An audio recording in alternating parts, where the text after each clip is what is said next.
Hey, good morning. Pastor Steve here. What was 14:5? One man esteems one day above another, another esteems every day alike.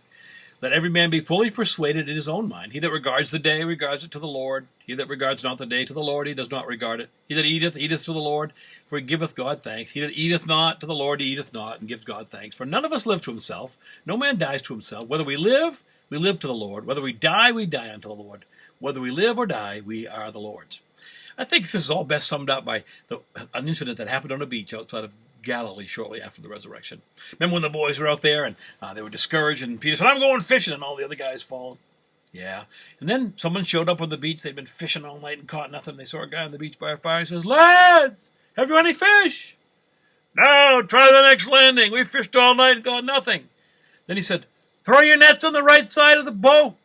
Well, they'd heard this before, and they did, and pow, the nets were full. Remember, 153 fish in them. Then Peter says, "Whoa, it's the Lord!" And he jumps in, swims to shore, and Jesus feeds them. And then they're walking together in an intimate scene where Jesus tells Peter those three times to feed his sheep. And then in John 21:18-22, he says, "I tell you the truth. When you were young, you were able to do as you liked. You dressed yourself and went wherever you wanted to. But when you're old, you'll stretch out your hands. Others will dress you and take you where you don't want to go." Jesus said this to let him know by what kind of death he would glorify God. Then Jesus told him, "Follow me." Peter turned around and saw behind him the disciple that Jesus loved, John, the one who had leaned over him at the supper table. And Peter said, "Lord, what about him?" And Jesus said this, and this is my point here. "If I want him to remain alive until I return, what is that to you? You follow me. You follow me." In other words, dude, you serve Jesus. You leave me to sort out the other folks.